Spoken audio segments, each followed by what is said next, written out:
Okay. Jesus. Getting really frustrated today. If I was anybody else, I might have gave up. But um, something I want to do, so no givey uppy. Hopefully, video, audio's good. Um, I'm gonna just double check everything real quick since I'm having issues today. Of course. 12:05. Refresh that. See, that's still going. Did my other one not stop?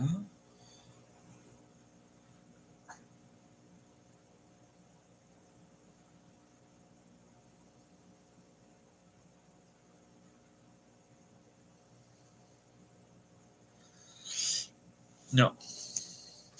Okay.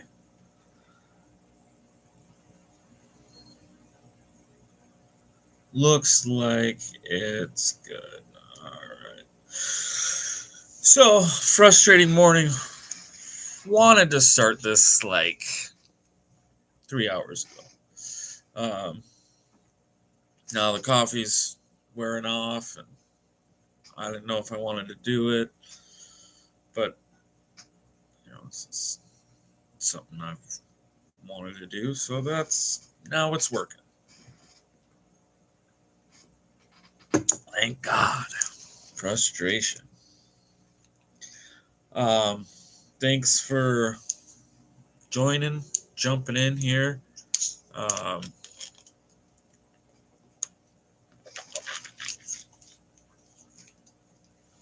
just questions, wanting the facts, um, conversations. What's going on in the world today? Let's start there. Today, Tuesday, October 7th, 2025, the major world headlines are focused on. 2-year war anniversary Israel is marking 2 years since the Hamas October 7th attack, with the war in Gaza continuing. Indirect peace talks between Israel and Hamas are ongoing in Egypt, but the parties remain divided over terms for a ceasefire and hostage release. Nobel Prize in Physics. The We're going to talk 2025 about that Nobel tonight Prize in with Physics was Alondra. awarded to John Clark, Michel H. Devereux, and John M. Martinis for the discovery of macroscopic quantum mechanical tunneling. U.S. government shutdown. The 2025 U.S. government shutdown is in its 7th day, causing airport staffing shortages and Maybe a flight little delays. bit of that tonight, President too. Trump has stated he is open to a healthcare deal to end the shutdown. Protests and National Guard. A U.S. judge has temporarily blocked the Trump administration's deployment of the National Guard to Oregon amid ongoing protests. French politics. The French Prime Minister is under pressure and has launched a last-gasp effort to manage a political crisis following the resignation of a previous PM. Okay.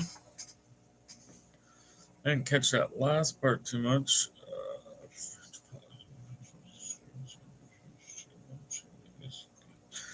All right. What about local politics?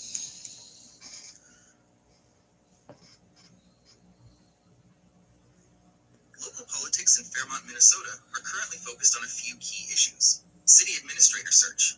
The city is facing a challenge in hiring a permanent city administrator. The final 3 candidates, including the current community development director, recently withdrew their applications, leading to a brief special meeting on October 1st. Contested elections. There are 4 contested races for the city council in the upcoming municipal elections. At large, Joseph Calamine, Brittany Kowecki, and Michelle Miller. Ward 2, Amber Hansen, James Kotewa, and Jody Whitmore. Ward 3, Randy Lubenow, Edward Paschke, Terry K. Riggs, and Tom Winter.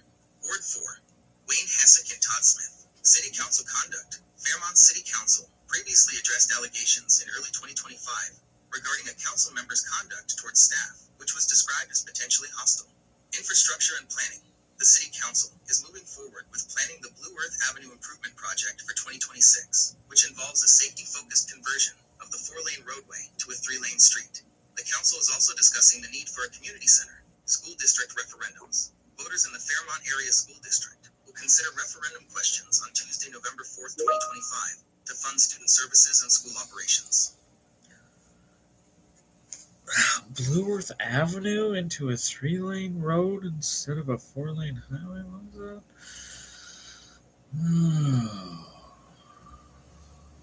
Let's see. Let's get more detailed about, what was it, Blue Earth Avenue?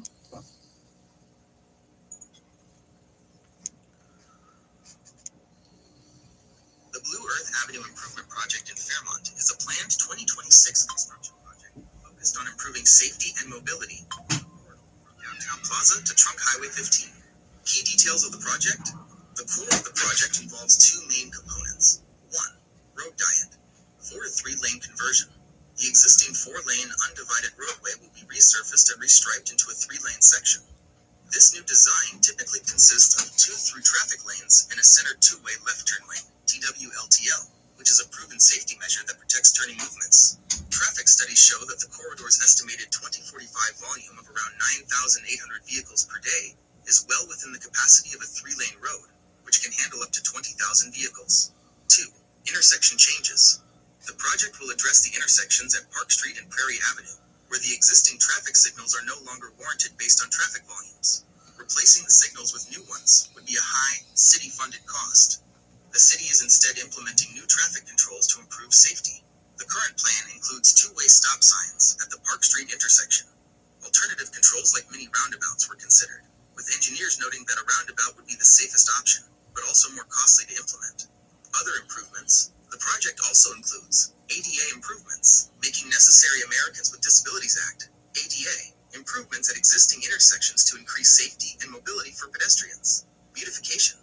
The city is incorporating elements like green space boulevards, extended medians from Downtown Plaza, and bump outs at the Park Street intersection.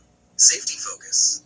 Safety and mobility were the primary drivers for the chosen design, with a particular focus on addressing an intersection with a high fatal/serious injury crash index. Construction is currently planned for 2026. The concept of converting a 4-lane road to a 3-lane road is explained in this video.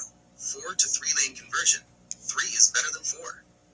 YouTube video views will be stored in your YouTube history, and your data will be stored and used by YouTube according to its terms of service. Safety.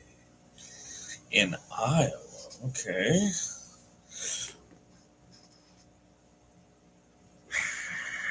Cost savings. Growth not fast enough? I don't know. Okay. Well, see, most of that shit I don't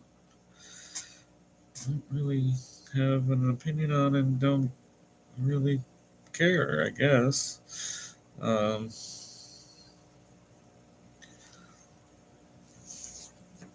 What else is going on in Fairmont that may affect me?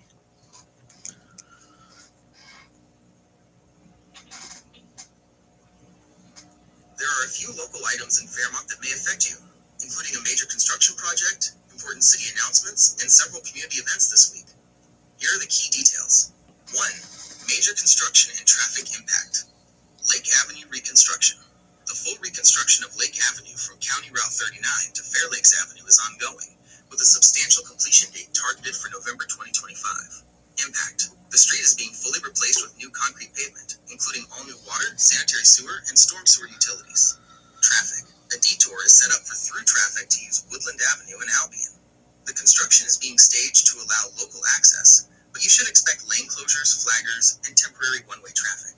2. City news and notices. Leaf Pickup. The city of Fairmont has announced its 2025 Leaf Pickup program. Seen some people City doing personnel that. change. The city's community development director, Pat Bowman, I don't care too resigned from his much. position on Monday, October 7th, 2025.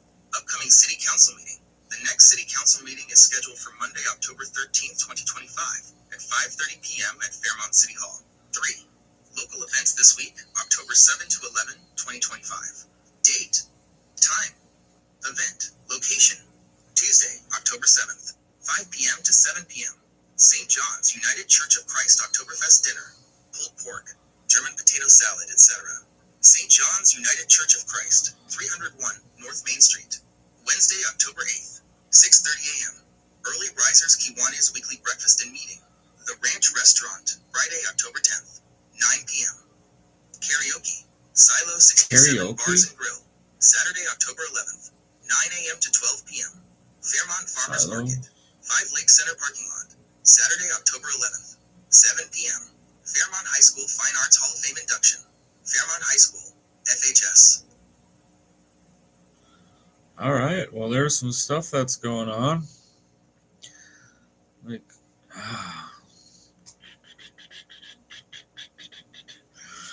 maybe the City Hall thing. I don't know.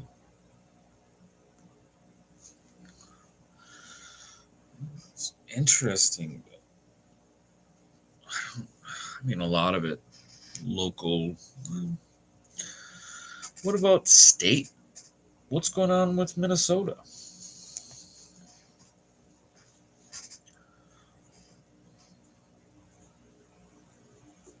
The current political focus in Minnesota is centered on a few key, high-profile issues and ongoing government stability challenges. Here is a brief summary of the major state-level matters. 1. Special session on public safety, gun violence and school safety. Governor Tim Walz and DFL legislative leaders have released a proposal for a possible special session to address gun violence, school safety, and mental health. This follows a mass shooting earlier this year. Discussions are ongoing, but a legislative stalemate continues between the parties. 2. State program fraud and accountability, fraud investigations. There is an intense focus on preventing, detecting, and combating fraud in state programs, particularly in areas like housing and Medicaid. Governor Walz issued an executive order to intensify these efforts, and federal charges related to some fraud allegations have been announced. 3. Legislative balance, political makeup. The Minnesota House of Representatives recently returned to a 67-67 tie after a DFL candidate won a special election. This razor-thin balance continues to create challenges and stalemates in the legislative process, including the current debate over a special session. 4. Recent state actions, disaster declaration. The U.S. Small Business Administration, SBA, issued a disaster declaration for Minnesota on October 2nd, 2025, due to severe storms and high winds that occurred in June. This makes disaster assistance loans available. Personnel change. Governor Walz's longtime chief of staff, Chris Schmitter, is leaving his role to take a position on the governor's re-election campaign. All right. Well, I finally found something interesting. I do not recall a shooting in Minnesota this year. Let's learn more about the shooting, mass shooting, school shooting in Minnesota this year.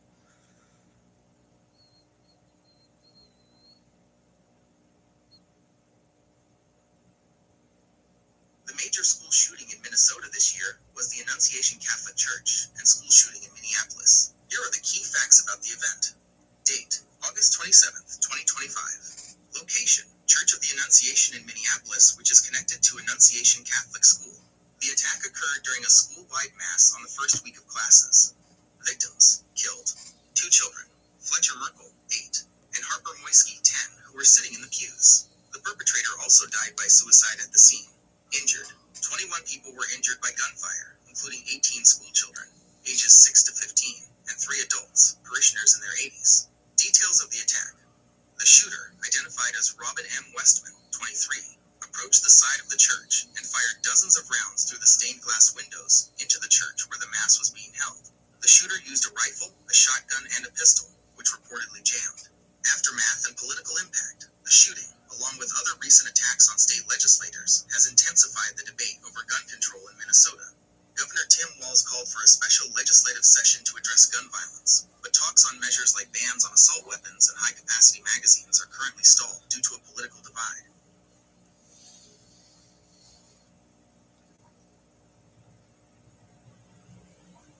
Why or what was this individual's background that did this shooting? Weird.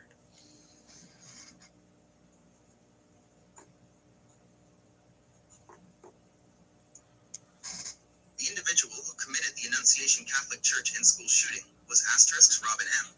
Westman ***, a 23-year-old former student of the school. Investigators are still working to determine a single, precise motive, but evidence suggests a mix of deep personal crises, mental health struggles, and extremist ideologies. Background and connection to the school. Age and education. Robin Westman was 23 at the time of the shooting. Westman attended and graduated from Annunciation Catholic School after completing the 8th grade in 2017. Family connection. Westman's mother worked as a parish secretary at Annunciation Church, retiring in 2021. Personal life. Westman's family had been deeply involved in the Catholic faith. The shooter had a turbulent home life following a parental divorce and struggled with identity and relationships, moving frequently after high school. Westman quit a job shortly before the attack and wrote about a belief in a terminal illness, which contributed to a severe personal crisis. Motives and ideology. The motive appears to be a complex convergence of personal grievance and violent extremism, revealed through a 2-volume manifesto and videos posted online.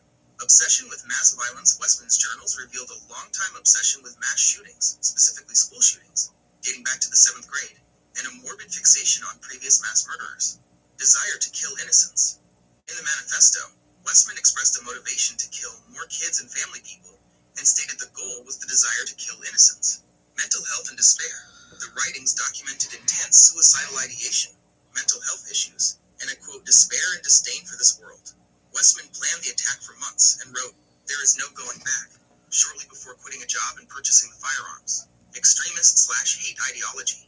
The FBI is investigating the shooting as an act of domestic terrorism and a hate crime targeting Catholics.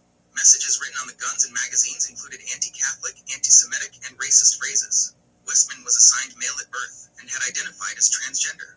In diary entries, Westman expressed disillusionment with being trans, and wrote about being trans, and wishing to have never been brainwashed by the movement. Analysis of the digital footprint suggests Westman was influenced by, militant accelerationism, mass shooter culture, and possibly nihilistic violent extremism. Wow. Okay. Well,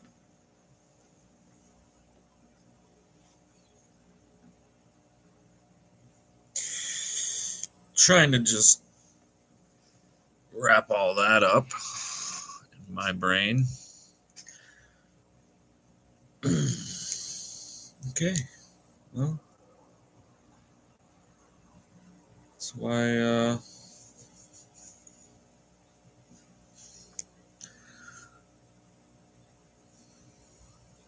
being trapped in the one world may not be the healthiest thing. And mental illness it comes from anything these days. It comes from the train of thought that how people are.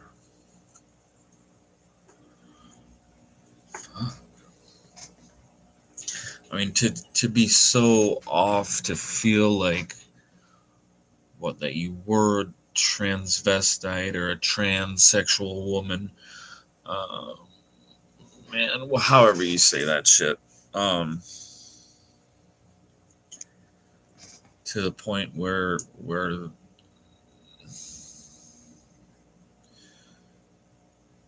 being trapped in that church cycle made you feel like they did you so wrong you gotta go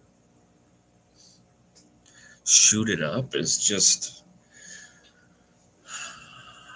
doesn't make sense.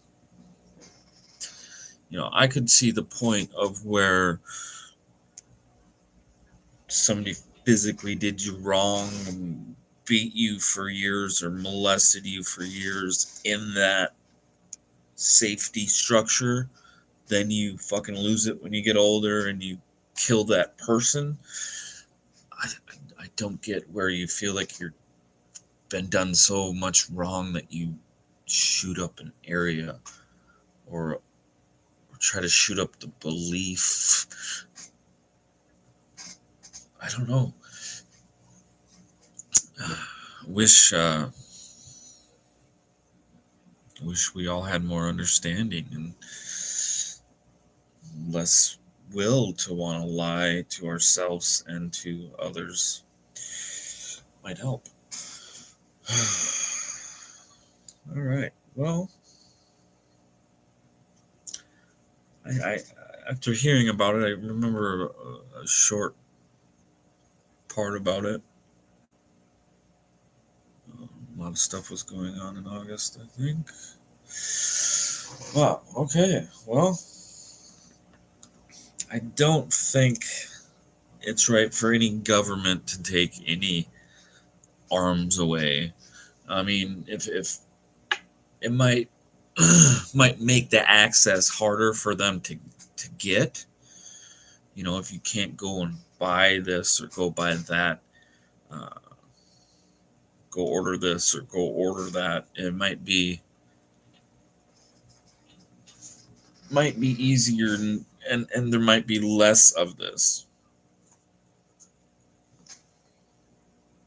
Might be being the main statement there because um, if you have that thought in your head and you are having that ideology and you're looking into specifically death and murder and what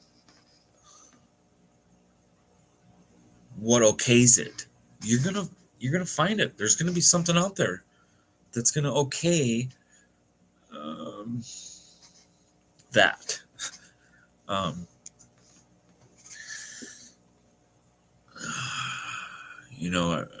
I'm not 100% with all the religions, but if love thy neighbor, I don't know if that's a just fucking common sense. I feel like I had when I was born that somebody said, "Man, let's quit giving humans common fucking sense." All right, that threw me off. Looking in, jumping down rabbit holes. All right. Sorry, just reading a little more into it. Going back. Um, what else? So I'm trying to kind of leave most of the political stuff for Alondra and I's podcast tonight. Um, now that I think my frustration might be done with, I guess it's not a podcast, it's a live stream. Hopefully, I'll edit these and turn them into podcasts of some kind. Kind of the goal after I get a bunch going. Um,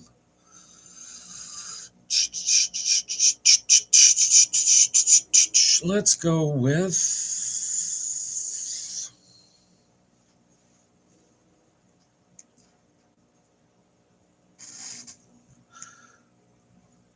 local news. I don't know what kind of local news or what do we want to talk about or like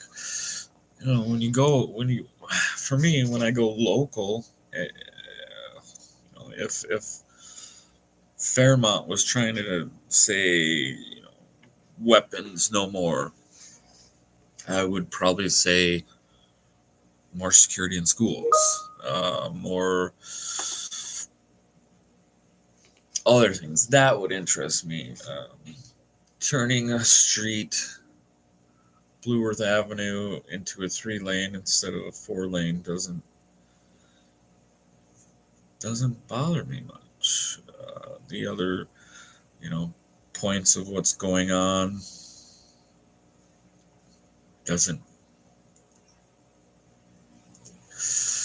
Local issues aren't shit right now, I guess, that I know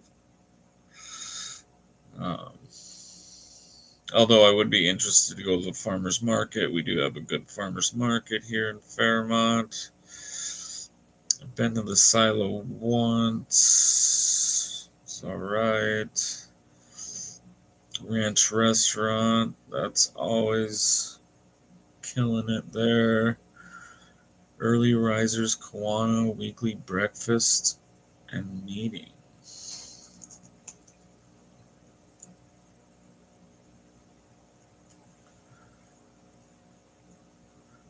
Arts Hall of Fame induction. Wonder what that is, all detailed. I'll have to look into that more since I got a kid there now.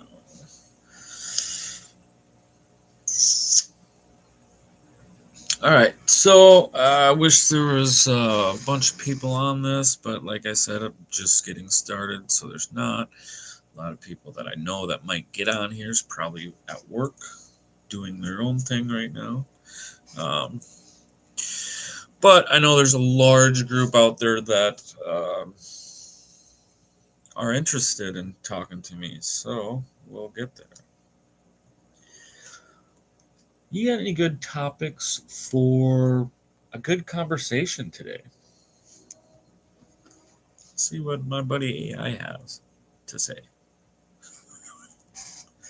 I can offer a few good conversation topics for today, covering current events, science, books, and general fun questions, keeping your preference for shorter answers in mind. Current events, October 2025, global peace efforts. Discuss the ongoing situation and the U.S. President's recent 20-point peace plan for Israel and Hamas, 2 years after the October 7th attacks. AI and ethics in healthcare. Talk about the growing role of AI, health apps, and predictive analytics in medicine, and the ethical questions, especially concerning digital care and reproductive health. Political gridlock. What are your thoughts on Congress scrambling to reach a funding deal? A frequent topic of debate. Science and books. The problem of enshittification. A popular book topic right now is the idea of enshittification, the concept that online services we rely on, like social media platforms, inevitably decline for users over time. Brain, War, and Leadership. New book releases this month explore fascinating subjects, like how the brain shapes warfare and new models for mastering the cycles of CEO leadership. Young people and cancer. Science News is covering the concerning rise in diagnoses of several cancers in people under age 50 since the 1990s. General and fun questions. Your personal fun resume. If you were to create a fun resume instead of a work resume, what 2 or 3 skills or experiences would be on it? Ideal vacation destination. Do you prefer beaches or mountains for a vacation? And where is one place you'd love to travel to again? Reading now. What book are you currently reading? Or what's the best book you've read so far this year? Perhaps a book like On the Origin of Species is on your list, or something completely different. All right, well, there's some good topics from AI.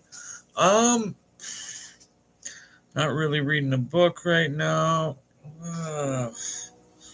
Kind of interesting. Young people and cancer, brain war and leadership. The problem of insignificance. Is that what it's supposed to say? Okay. Let's break down and talk more about brain war and leadership.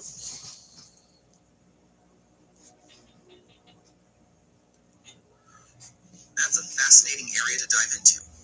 The connection between neuroscience and conflict is the core of the new book, Warhead: How the Brain Shapes War and War Shapes the Brain by Dr. Nicholas Wright, a neuroscientist and Pentagon advisor. Here is a breakdown of the key concepts and how they relate to leadership. 1. The brain is wired for conflict. Core idea. Dr. Wright argues that wars are a consequence of the same brain systems we use for everyday conflict, competition, and social cooperation. Brains are biologically wired for conflict, both in the office and on the battlefield. The framework. The book explores how specific regions of the brain, from the brainstem to the frontal pole, influence our propensity toward war and how we behave in conflict. 2. Neuroscience and leadership decision-making, stress and cognition.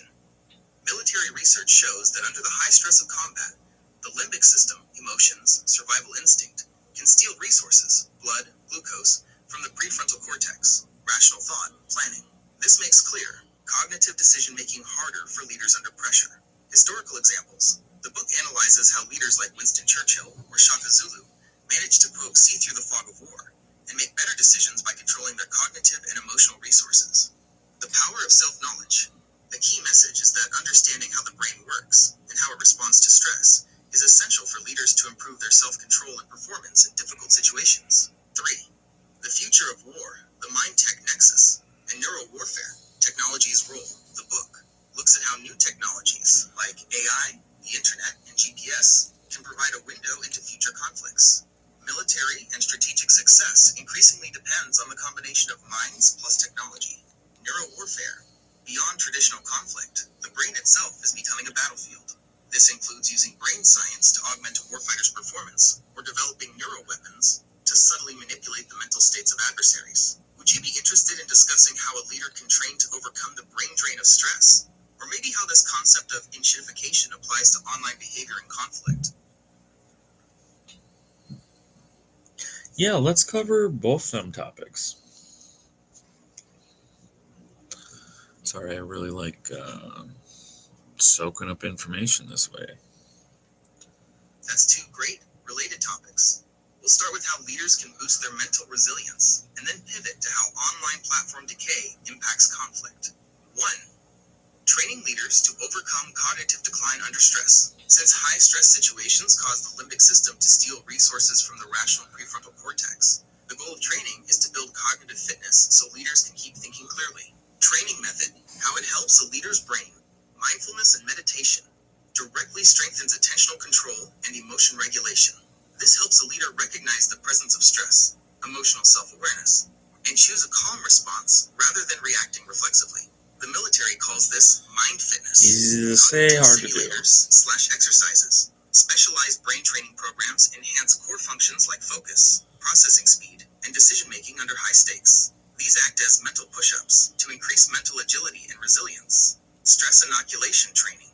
This is the traditional method, where personnel are gradually exposed to realistic, increasing stressors. Its effectiveness is boosted when paired with mindfulness, helping the brain habituate to the stressor while maintaining cognitive control. Prioritizing recovery. Simple health choices like quality sleep, regular exercise, which releases stress-relieving endorphins, and a healthy diet, especially omega-3s for brain health, are the foundation that prevents burnout and maintains cognitive function. 2. Enshittification and online conflict. Enshittification is a term coined by author Cory Doctorow to describe how online platforms and services decay in quality over time. This process creates an environment ripe for online conflict and manipulation. The three-phase decay, how it drives conflict and bad behavior. Phase 1, good for users. Platforms are new, focused on user value, and designed to attract a massive user base. Phase 2, abuse users to favor business customers. The platform tweaks algorithms to prioritize content that makes money, ads, hate posts, over the content users actually want, posts from friends/accounts they follow. This means users see less authentic information and more noise/polarizing content, which is often what advertisers or bad actors want to promote. Phase 3, abuse everyone to maximize profit.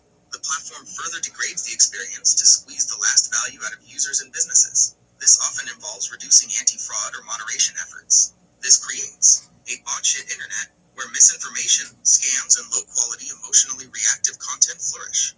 Platforms become weaponized digital nervous systems for those who want to attack or manipulate the host. In short, the relentless pursuit of profit by platform monopolies leads to degraded services in a digital environment that is fundamentally less safe, less informative, and more prone to conflict. Well, let's definitely have a more humane conversation about the latter.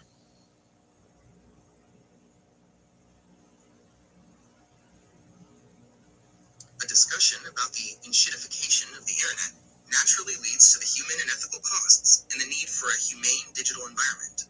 The issue goes beyond inconvenience. Platform decay creates cognitive and moral harm for billions of users. The human costs of enshittification, impact on the user. Description, undermining autonomy. Platforms use persuasive technologies to exploit psychological tendencies and create behavioral dependence, directing users like puppets in the interest of the platform, not their own. This lack of conscious consent for behavioral manipulation is seen as morally reprehensible. Cognitive damage.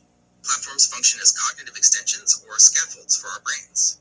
When the platform decays, it damages our ability to pay attention due to constant distraction, leads to cognitive de-skilling, and fosters bad digital habits, mental health decline. The design of decayed platforms is linked to rising rates of loneliness, social anxiety, depression, and low self-esteem. Algorithms that trap users in endless scrolling lead to negative upward social comparison and can fuel cyberbullying. Increased conflict by prioritizing monetized and emotionally reactive content over authentic social posts. The algorithms of enshittified platforms amplify political divisiveness, misinformation, and other structural harms to civic norms. Designing a more humane internet. Solutions focus on shifting power away from platform monopolies and back to the users, thereby breaking the cycle of decline. Solution: how it fights enshittification. Mandatory interoperability. This is the most crucial step. It would legally require platforms to allow users to interact with each other across different services, like email. This liberates users by drastically reducing switching costs, allowing them to leave a decaying platform without losing their social connections. Stronger antitrust/regulation. Breaking up platform monopolies and limiting their ability to gobble each other up would reintroduce true market competition. This competition would force companies to focus on user value instead of profit extraction. Enhanced user control. New policies like the UN Global Principles for Information Integrity advocate for giving users granular control over how their data is collected and used. Initiatives like ad blockers are an example of user self-help measures that can be supported by policy. Humane product design. On a content and product level, the focus should shift to writing for humans. This means content should be honest, scannable, and answer questions quickly, moving away from intentionally deceptive and attention-trapping design loops. Well, I like what you're saying. I like where we should be going with stuff. Um, how are we going to achieve this?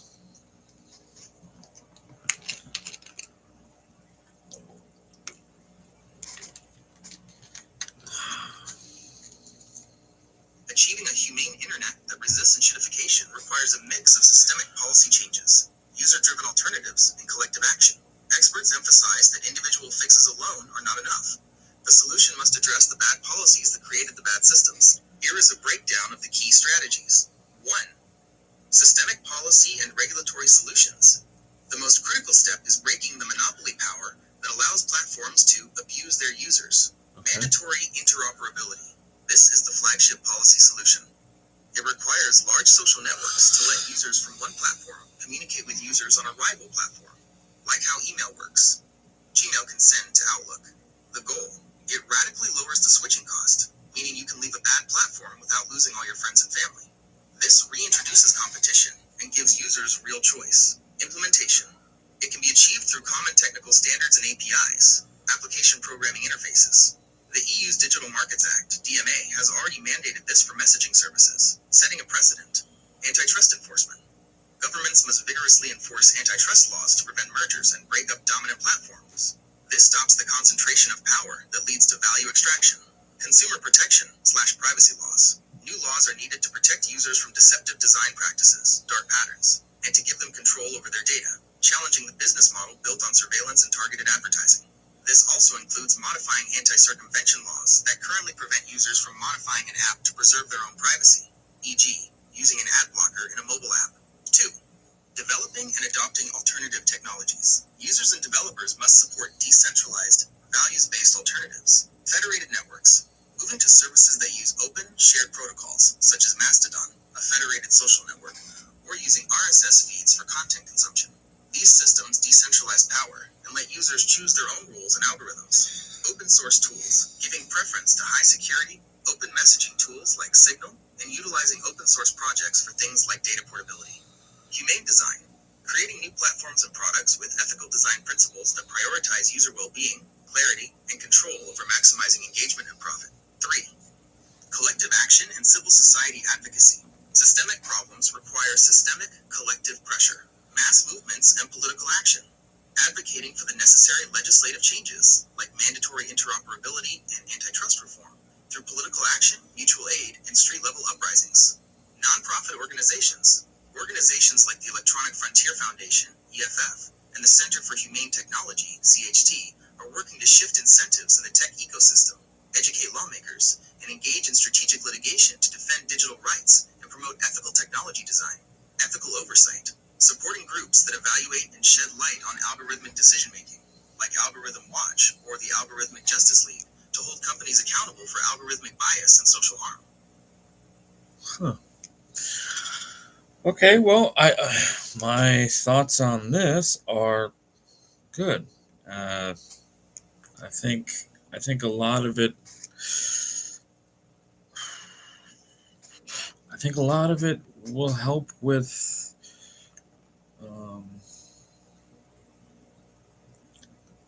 actually society and what they want. Um, hopefully society doesn't want this horrible fake shit all the time. I do think there's pluses. Some of that old school gangster rap that's AI'd into some 50s blues or something like that. That's cool.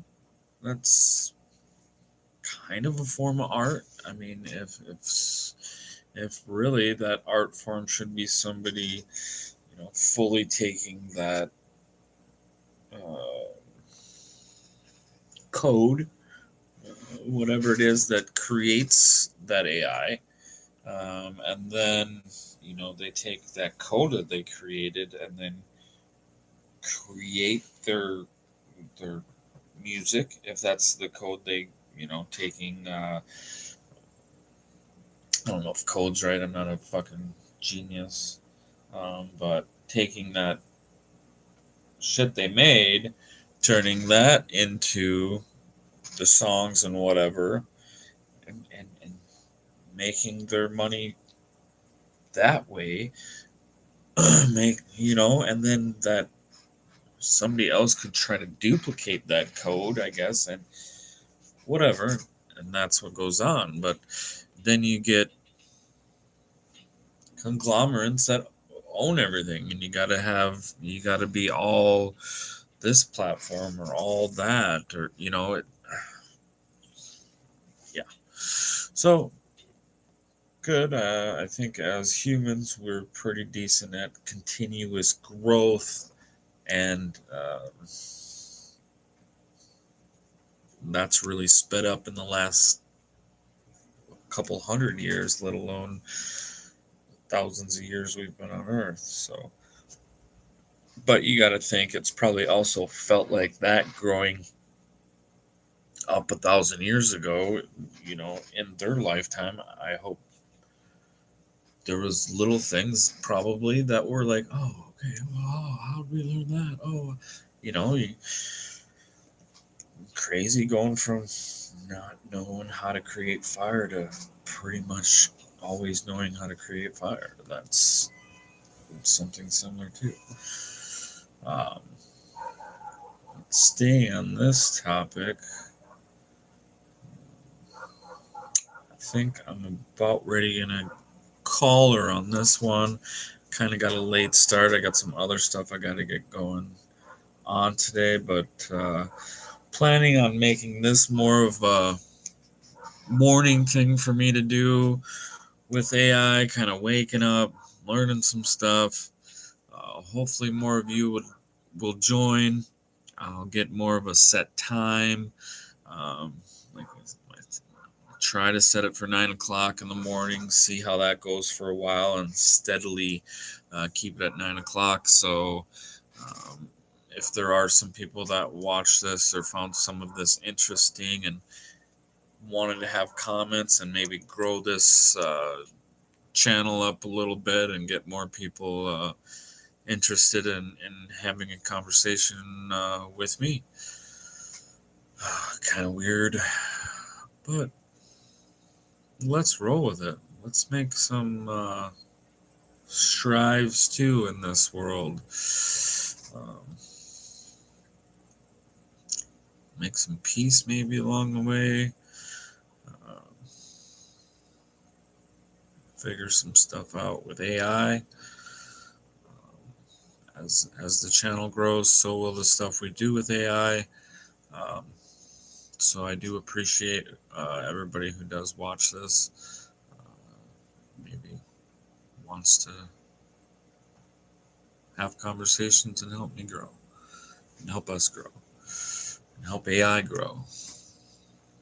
Scary, but have a good rest of your day.